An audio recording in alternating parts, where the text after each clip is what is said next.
달에 한 번은 우리 신앙생활에서 꼭 알아야 될 그러한 내용들로 함께 하려고 합니다. 십계명. 우리는 이 십계명을 너무 잘 알고 있습니다. 십계명은 10가지 계명입니다. 이 십계명은 하나님의 사랑입니다. 사랑하는 자에게 주신 계명이 바로 십계명입니다. 그렇다면 이 십계명에 오늘 저는 4가지의 큰 제목을 가지고 말씀을 드리고자 합니다. 첫째는 십계명에 담겨있는 십계명은 어떤 특징을 갖고 있나. 두 번째는 마지막 때를 사는 우리에게 이 십계명의 위치가 어떤 자리에 있는가. 그리고 십계명의 1계명, 너는 나 외에 다른 신을 내게 두지 말지니라 라고 하는 이 말씀의 의미가 무엇인가. 그리고 이 계명을 통하여 우리에게 주는 교훈이 뭔지를 그렇게 4가지의 방향으로 함께 은혜를 나누고자 합니다. 첫째로 십계명의 특징이 있습니다. 첫째, 십계명은 아주 간결한 법입니다. 십계명은 그 안에 모든 것을 포괄적으로 담고 있고 함축하고 있지만 어렵거나 누가 봐도 다 이해가 되고 알 수 있을 아주 간결하면서도 내용이 집약되어 있는 법이 바로 십계명입니다. 십계명을 읽었는데 애매모호하거나 이래야 될까 저래야 될까 말아야 될까 하는 갈등이 없습니다. 하라 말라라고 하는 명확한 명령과 또한 긍정의 뜻으로 우리에게 보여주십니다. 그래서 십계명은 아주 간결한 법이다. 둘째, 십계명은 가장 영향력을 미친 법이다. 히아랍비라고 하는 사람이 이렇게 이야기했습니다. 십계명은 천지 창조보다 더 큰 법이다. 천지 창조는 며칠 만에 이루어졌어요? 6일 만에. 제7일은 안식하십니다. 모세가 하나님 앞에 십계를 받기 위하여서 며칠 동안 시내산에 올라갔습니까? 40일. 그래서 랍비의 히아라고 하는 랍비 선지자가 십계명은 천지 창조를 할 때보다도 더 오래 걸린 최고의 법이다. 그렇게 이야기를 합니다. 빌리아드라고 하는 신학자는 이렇게 이야기합니다. 십계명이 세계 모든 법의 모체가 되었다. 그렇게 그가 연구를 하며 발표했는데 그 내용 속에는 십계명은 모든 민족에게 영향을 미쳤다는, 안식일을 기억하여 거룩시키라고 하는 이 십계명 가운데 한 날도 어찌 보면 유대인에게만 속한 것 같지만 모든 민족, 세계 열방이 믿음으로 가지게 되어지면 다 지켜야 될 법이기 때문에 모든 민족에게 영향을 미치는 법이 되어집니다. 또한 십계명은 외적인 명만을 강조하는 게 아닙니다. 여러분, 뭐뭐 하라, 뭐뭐 하지 말라라고 하는 그것이 단순한 외적인 내용만 아닙니다. 제7계명에 간음하지 말라라고 하는 내용을 행동으로, 행위로 옮겨진 간음만이 간음이 아니라 내 마음속에 이미 업욕을 품거나 그러한 생각을 가진 것도 하나님 앞에 간음이라는 거예요. 그래서 십계명은 단순한 어떤 문자적인 글자의 내용만, 외적인 내용만이 있는 것이 아니라 내면에도 깊은 의미를 담고 있음을 말합니다. 그리고 십계명은 상하를 아우르는 법이다.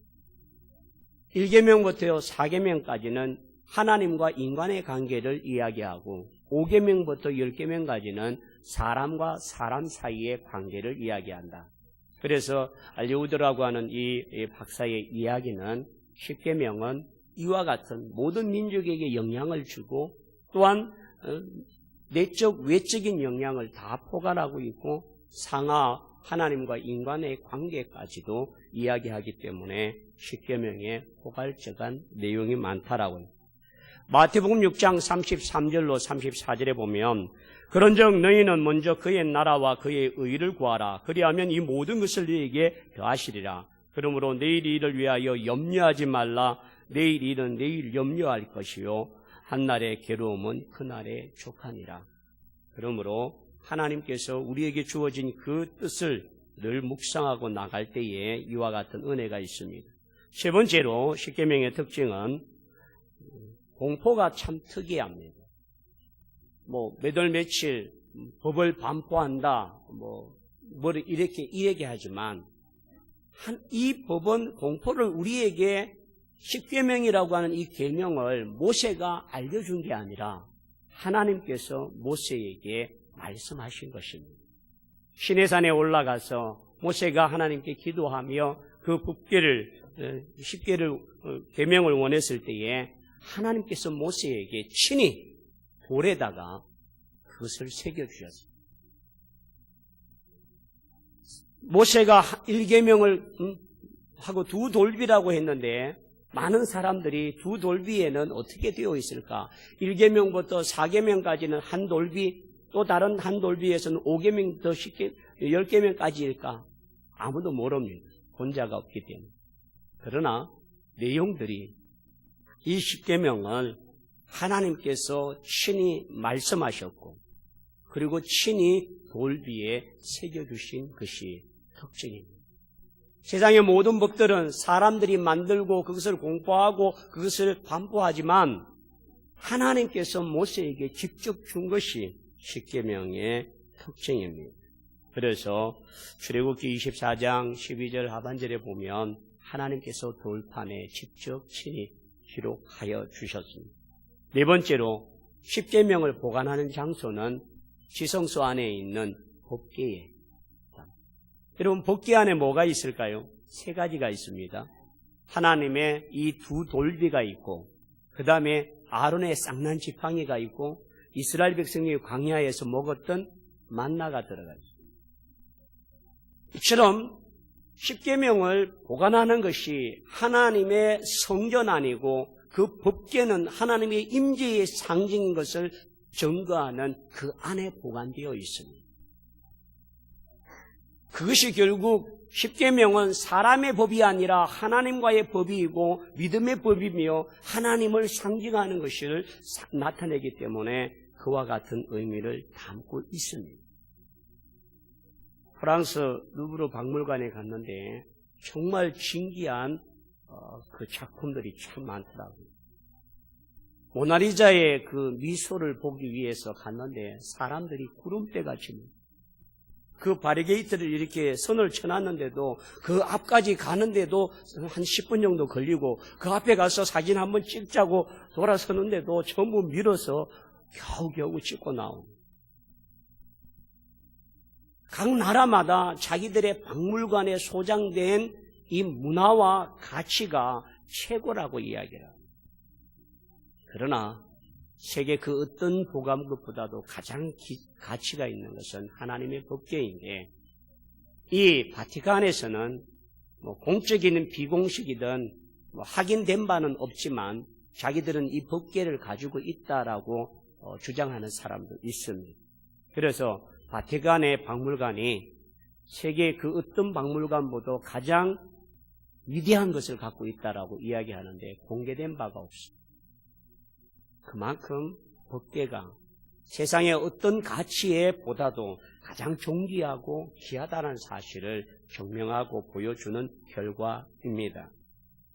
또한 이 법궤를 통하여서 하나님께서 내가 그들과 함께하는 임마누엘의 상징이었기 때문에 그것이 그만큼 중요합니다. 다섯 번째로 이 십계명은 단회적인 한 번의 사건입니다. 물론 모세가 2돌비를 받아 내려와서 금송아지를 만들어 놓고 있는 그 모습을 보고 깨트려 버렸습니다. 다시 올라가서 40일 동안 기도하고 받은 것이 바로 이 2돌비입니다. 이 이후에는 더 이상 하나님께서 이스라엘 백성들에게 이런 법과 이런 계명을 주신 적이 없습니다. 여섯 번째로 이것은 하나님에 대한 법입니다. 십계명은 사람의 법이 아니라 하나님의 법입니다. 하나님과의 관계, 사람과의 관계를 우리에게 주셨기 때문에 하나님의 주시는 이 명령을 우리가 가질 때에 참 의미가 있습니다. 그래서 오늘 출애굽기 20장 1절에 보면 하나님이 이 모든 말씀으로 말씀하여 이르시되, 하나님이 이 모든 말씀으로 말씀하여 이르시되, 하나님께서 선포하신 말씀입니다. 7번째 십계명의 특징은 명령하는 법입니다. 하라, 하지 말라라고 하는 명령을 통하여서인데, 명령은 순종이 원칙입니다. 하라라고 할 때 그것을 하는 것이 순종이고, 하지 말라라고 할 때에 하지 않는 것이 순종입니다. 그러므로 순종을 통해서 하나님 앞에 믿음을 보이라라고 하는 뜻입니다. 해도 되고 안 해도 되는 선택의 상황이 아니라 하나님의 말씀에 순종하며 그 법을 따르는 것이 십계명의 특징이라는 거예요. 그 법을 통하여 하나님이 우리에게 축복하시고 사랑을 주시는 전제가 이 안에 다 내포되어 있습니다. 그래서 십계명은 간결한 법이고, 십계명은 가장 영향력을 미치는 법이고, 십계명은 공포가 특이하고 보관이 특이하고 단회적이고 하나님의 법이며 우리에게 명령하는 법입니다. 자, 그렇다면 마지막이라고 하는 이 시대를 살고 있는 우리에게 있어서 이 십계명의 위치가 뭐느냐. 제1계명, 내 앞에 다른 신을 두지 말라라고 하는 것은 너희의 경배의 대상이 하나님이라는 사실을 명확하게 말합니다. 우상을 만들지 말라는 둘째 계명은 경배의 방법입니다. 우상을 겸하여 섬기지 말고 오직 하나님만 경배하라는 것. 제3계명에 하나님의 아들을 이름을 망령되이 일컫지 말라, 하나님의 이름을 모독하는 행위, 그러므로 경배의 정신이 마음의 자세와 정신이 어떠해야 되는지를 이야기합니다. 네 번째 4계명에 안식일 기획하여 거룩히 지키라고 하는 것은 예배의 시간, 경건의 시간이 언제인지를 말씀하고 있습니다. 그래서 오늘 우리에게 이와 같은 예배를 통하여서 하나님 앞에 그 경건의 방법, 대상, 정신, 시간이 누구인지를 명확하게 알아야 하나님께 예배하고 나갈 수 있는 참된 자리가 되기를 축원합니다. 예수님은 말씀합니다. 내가 곧 길이요 진리요 생명이라고 말씀하시는데, 오늘 우리가 그 생명이신 하나님께 나가는 방법과 또한 대상과 정신과 시간들을 잘 구별함으로 하나님을 더 깊이 알아갈 수 있는 은혜가 있기를 축원합니다. 마지막 때에 또한 대도 믿음을 버리는 자, 또한 다른 것을 취하는 자가 많다고 하는 사실을 기억함으로 십계명을 통하여 그와 같은 일을 교훈하고 각성하고 깨닫게 하는 그러한 일들이 있습니다. 마태복음 24장 3절과 5절에 보면 예수께서 감람산 위에 앉으셨을 때에 제자들이 조용히 와서 이르되 우리에게 이르소서 어느 때에 이런 일이 있겠사오며 주의 임하심과 세상 끝날에 무슨 징조가 있사오리까? 예수께서 대답하여 이르시되 너희가 사람의 미혹을 받지 않도록 주의하라. 많은 사람이 내 이름으로 와서 이르되 나는 그리스도라 하여 많은 사람을 미혹하리라.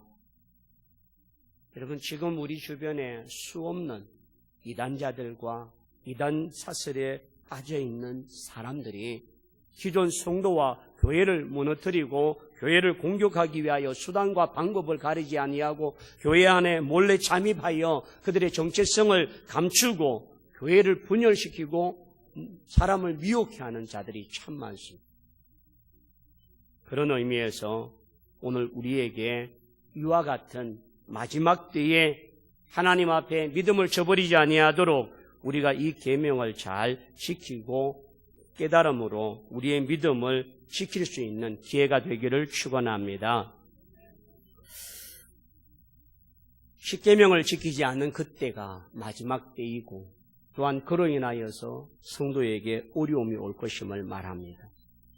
5계명부터 10계명까지는 사람과 사람적인 수평적인 관계를 이야기하는데 그 첫째 계명 가운데 내 부모를 공경하라는, 사람과 사람과의 관계 속에서 부모를 공경하는 것이 가장 우선이고, 여섯 번째, 살인하지 말라는 것은 이웃의 타인의 생명을 존중하라는 것.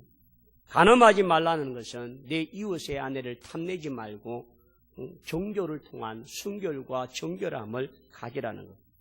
제8계명 도둑질하지 말라라고 하는 것은 내 이웃의 재산을 소중히 여기라는 것. 제9계명 거짓 증거하지 말라는 것은 이웃의 명예를 훼손하지 말라는 것. 제10계명 이웃의 집을 탐내지 말라, 이웃의 가정을 지키라는 것.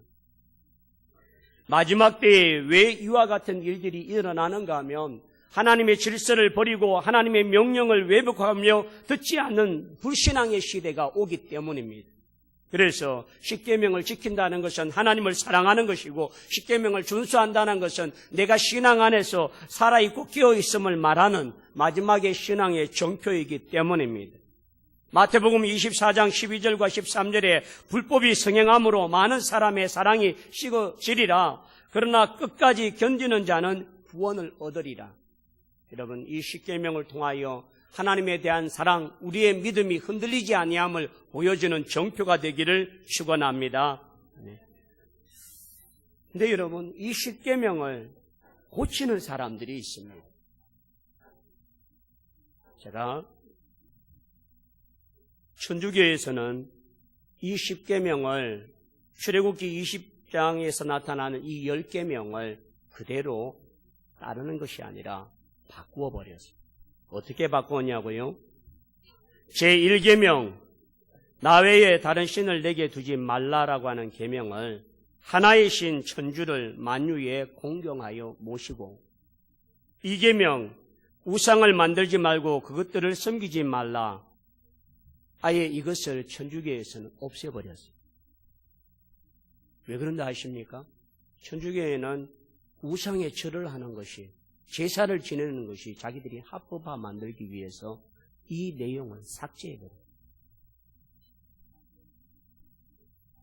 대신에 이렇게 기록했습니다. 천주의 거룩하신 이름을 불러 헛맹세를 하지 말며, 이 계명을 이렇게 바꾸어버려요.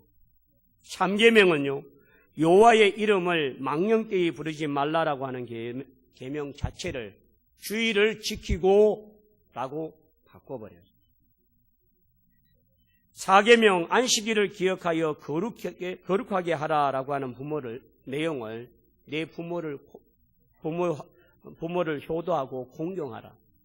제5계명 내 부모를 공경하라고 하는 계명을 천주교에는 사람을 죽이지 말고, 제6계명 살인하지 말라는 것을 사음을 행하지 말고, 제7계명 간음하지 말라는 것을 도둑질 말고, 제8계명 도둑질 말라는 계명을 망연된 중참을 말고, 제9계명 거짓 증거하지 말라는 내용을 남의 아내를 원치 말고, 제10계명 내 이웃의 아내와 소유를 탐내지 말라는 것을 남의 재물을 탐하지 말라. 십계명은 십계명인데 하나님께서 친히 말씀하시고 기록하셨던 그 말씀대로 십계명이 아니라 그들의 원하는 대로 바꾸어서 십계명을 하고 있습니다. 십계명을 폐하는 자들의 모습과 그것을 의도와 목적을 가지고 바꾸는 자의 모습은 그 중심이 하나님이 아니라 인본주의라는 사실을 보여줍니다. 그런 의미에서 오늘 그 법을 고치는 자가 있음을 기억할 때에 오늘 우리가 정말 마지막 때에 우리의 신앙을 순수하게 믿음으로 지켜야 되는 것이 무엇인지를 깨닫습니다. 두 번째, 이 십계명의 내용을 통해서 우리에게 보여주는 하나님의 모든 내용이 뭐냐는, 자, 마지막에 때에 이 십계명을 통하여서 제 십계명은 첫째는 잡신이 뭐냐는, 다른 신이 뭐냐는. 세계 역사상 수없는 신들이 존재하고 있습니다. 어딜 가도 무엇을 봐도 그들의 신의 존재가 다 있습니다. 캄보디아에 갔는데 예전에 5년 전에 갔을 때는 호텔 들어가는 로비 앞에다가 로비에 그 카운터 옆에다가 신상을 꾸며놨습니다. 근데 이번에는 보니까 밖에다가 조용하게 사람들이 잘 안 보이는데. 근데 캄보디아 행복한 교회를 가서 마을 한 바퀴를 이렇게 돌아다녔는데 5년 전보다도 마을이 한 7, 8배는 커졌습니다. 그리고 그 안에 집집마다 그들이 가정에 우상의 제단에 향을 피우고 거기에 제물을 올려놓는 것을 보았습니다. 이처럼 수많은 곳곳마다 인간이 존재하고 사는 곳곳마다 문명의 차이는 있지만 그들의 모든 모습 속에는 신이라고 하는 존재의 가치가 다 있다는 것을 알 수 있습니다. 고대 바벨론에는 약 7만 개의 다른 신들이 존재합니다. 아수르에도 신이 있고 아브라함이 살던 갈대아 우리에도 신이 있었습니다. 애굽에도 거기에 살던 나일강의 신이라든지 이 뱀이라든지 그러한 신들이 있고 히랍에도 제우스라든지 헤메스라든지 아폴로라든지 그러한 신들이 있습니다. 로마에도 그와 같이 주피터라고 하는지 메큐리라든지 그런 어떤 자기들의 비너스라든지 그러한 신들이 다 존재합니다. 인도에는 3억 3만 개의 신이 있다고 합니다. 일본에는 8만 개, 800만 개의 신이 있습니다. 우리나라는 어떠합니까? 부뚜막에 가면 부뚜막 귀신이 있고 통세 가면 통세 귀신이 있고 문두방에는 문두방 귀신이 있고 하여튼 귀신 바가지입니다. 이처럼 인간이 살고 있는 곳에 왜 신이 존재하고 이런 신들이 있는가는 인간은 종교성을 가져야 되는 이유이기 때문입니다. 하나님이 흙으로 사람을 만드시고 그 코에 생기를 부으니 생명이 된 존재는 하나님만의 자소, 하나님만의 공간, 하나님의 만으로 채워져야 될 영적인 자소가 있다는 사실입니다. 그것이 하나님의 생명이 되어지고 하나님을 관계하고 하나님을 통하여서 믿음으로 채워져야 될 자리가 있습니다. 그런 의미에서 여러분, 사람은 종교성이 있기 때문에 누구나 믿지 않겠다는 그 믿음도 믿음인 것입니다. 그러므로 우리의 전도의 대상이 모두 다인 것을 어느 곳 어느 나라 누구이든 다 복음의 대상이 된 줄 믿습니다. 그래서 여러분 오늘 우리가 하나님 앞에 잡신들이 수없이 많다는 것, 이걸 통하여 하나님을 대신하고 하나님을 깨닫지 못하게 하고 하나님을 바라보지 못하게 만들고 우리를 미혹하게 만들어서 하나님이 창조하신 그 원리와 축복을 누리지 못하도록 만드는 악의 세력들이 바로 이와 같은 모습입니다. 두 번째, 나 자신은 하나님은 다른 세상의 모든 신과는 같지 않은 다른 신임을 보여주기 위한 증거입니다. 그래서 시편 14편 1절에 어리석은 자는 그 마음에 이르기를 하나님이 없다 하는도다. 그들은 부패하고 그 행실이 가정하니 선을 행하는 자가 없도다. 가면 갈수록 하나님을 없다 하고 하나님을 무시하고 하나님을 부정하는 수 없는 것들이 많지만 나는 살아있는 자요, 나는 스스로 있는 자라고 말씀하시며 하나님께서 우리에게 당신이 세상의 신들과 구별된 유일신임을 우리에게 보여주고자 하는 능력인 줄 믿습니다. 그러므로 하나님만을 경배하고 하나님만을 사랑하라고 하는 그것으로 우리에게 이 십계명을 통한 깨달음을 주신 줄 믿습니다. 세 번째 한번 따라합시다. 하나님보다 더 사랑하는 것이 다른 신이다. 여러분, 니고데모가 주님을 찾아와 어떻게 하면 영생을 얻으리까? 계명을 지켰나요? 내 재산을 팔아 가난한 자에게 나눠주라고 말. 근심하며 돌아갔다. 여러분, 오늘 우리가 하나님보다 더 사랑하는 것이 결국 우상. 저와 여러분의 우상은 무엇입니까? 하나님보다, 믿음보다, 하나님의 날보다도 더 중요하고 더 가치가 있고 더 소중한 것이 무엇입니까? 마태복음 6장 24절에 너희가 하나님과 재물을 겸하여 섬기지 못하느니라 라고 말합니다. 수 없는 사람들이 물질이 필요하고 물질의 가치와 물질의 편안함과 안락을 원합니다. 그러나 여러분, 이 세상의 것들은 다 없어질 것입니다. 어리석은 부자의 이야기를 통하여서 곳간을 넓히고 매일 잔치를 하고 먹고 마시고 즐기지만 오늘 밤 내 영혼을 데려가면 이것이 네 것이 되겠느냐라고 말씀하셨습니다. 세상의 것들은 다 없어지고 가져갈 수 없는 것들이지만 믿음만은 하나님 앞에 인정되고 믿음으로 인하여 하나님의 더 큰 세계를 바라볼 수 있는 영원한 나라가 있음을 우리는 믿고 확신하기를 축원합니다. 그러므로 여러분, 하나님보다 더 사랑하는 것이 자식일 수도 있고 돈일 수도 있고 명예일 수도 있고 세상의 향락일 수도 있습니다. 하나님은 아브라함에게 100세에 얻은 그 아들 이삭을 모리아산에 번제물로 드리라고 하셨습니다. 드릴 수 없는 아들이요, 생명을 드린다는 것이 불가하지만 하나님은 요구하셨습니다. 모리아산 꼭대기에 아들을 결박하고 칼로 내리치려고 할 때 아브라함아, 아브라함아, 이제야 내가 나를 사랑하는 줄 알았다고 고백하시면서 그 아들에게 손을 대지 못하게 하셨습니다.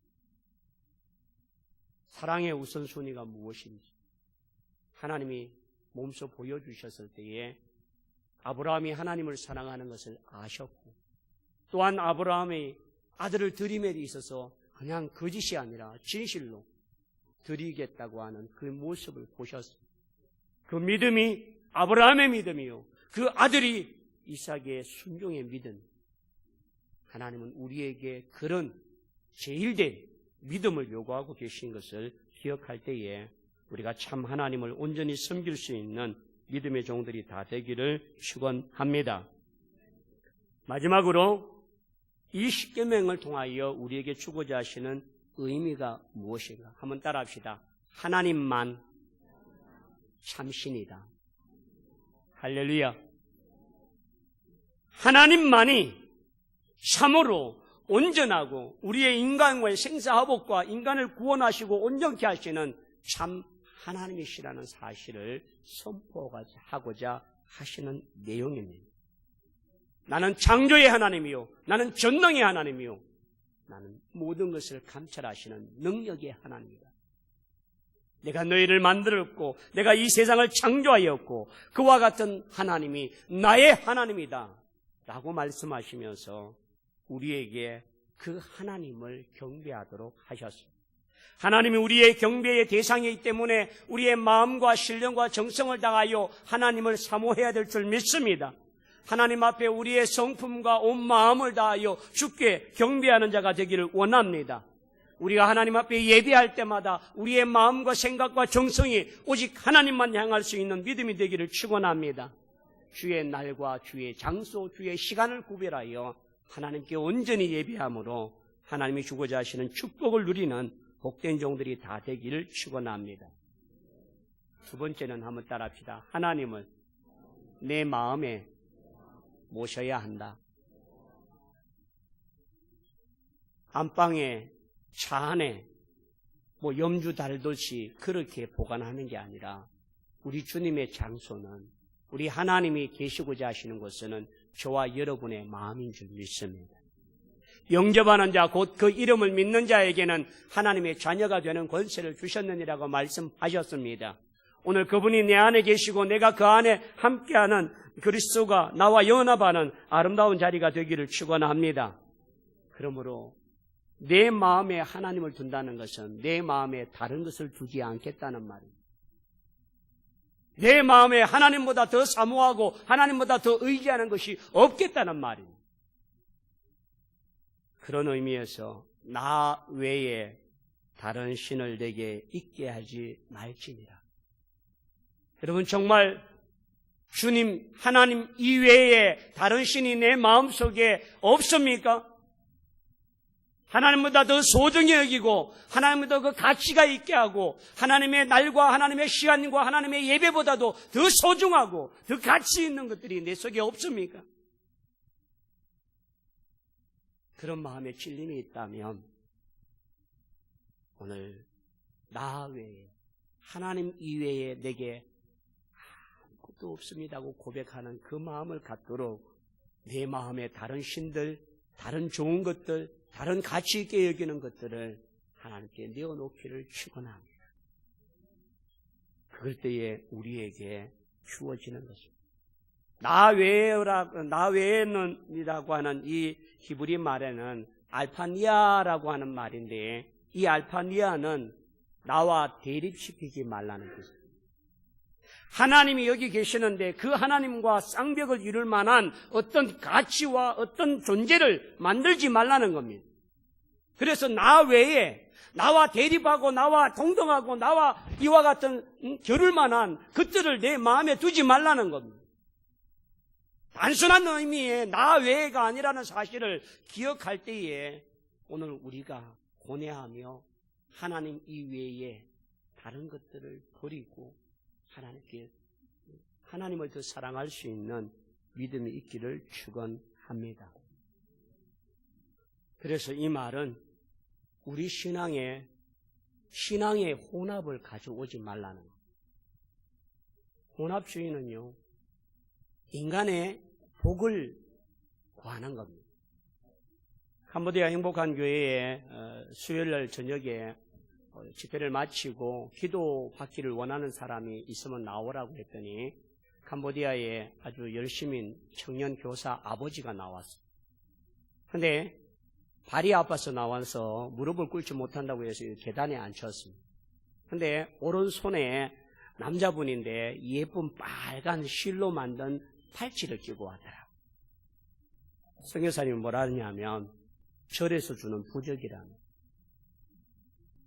아들이 교회를 다니고 열심히 하고 또 이렇게 하는데도 불구하고 그 아버지는 자기가 불교이든 뭐든 복을 받고자 원하는 것들이면 다 하는 거예요. 이게 혼합입니다. 하나님도 섬기고, 여러분 이 혼합이 하나님을 싫어하십니다. 그래서 여러분 혼합을 통하여서 뒤섞어 놓으면 진리가 왜곡되기 시작합니다. 포스트 모더니즘이라고 하는 종교 다원주의가 있습니다. 서울이라고 하는 목표를 가는데 방법이 다를 뿐이다. 나는 비행기를 타고 가겠다. 나는 KT에서 기차를 타고 가겠다. 나는 고속버스를 타고 가겠다. 나는 뭐지요? 반도병원 옆에 시외버스 타고 가겠다. 나는 자가용 타고 가겠다. 나는 오토바이 타고 가겠다. 나는 걸어가겠다. 나는 자전거 타고 가겠다. 이게 다 방법이 달라요. 근데 목적지는 어디라고요? 이게 종교 다원주의입니다. 교회를 가든 절을 가든 뭘 하든 우리가 가는 곳이 한 곳인데 종교의 이름이 다를 뿐이지 그것이 목적은 하나 아니냐. 그래서 사람들이 이야기합니다. 종교는 다 같다. 방법만 다를 뿐이다. 누가 이야기합니까? 기독교가 이야기를 합니까? 거짓된 자들이 참된 진리와 섞여서 자기들이 진리처럼 보이기 위한 수단입니다. 분명히 말씀하십니다. 나 외에 다른 신을 내게 두지 말라. 하나님만이 유일의 신이요, 하나님만이 구원의 주요, 하나님만이 창조주이시고 하나님이 우리의 영원한 생명을 주시는 능력의 하나님이 줄 믿습니다. 그런 의미에서 여러분 혼합하지 마십시오. 원래 안에는 좀 세상이 따라가는 풍습을 하지 마십시오.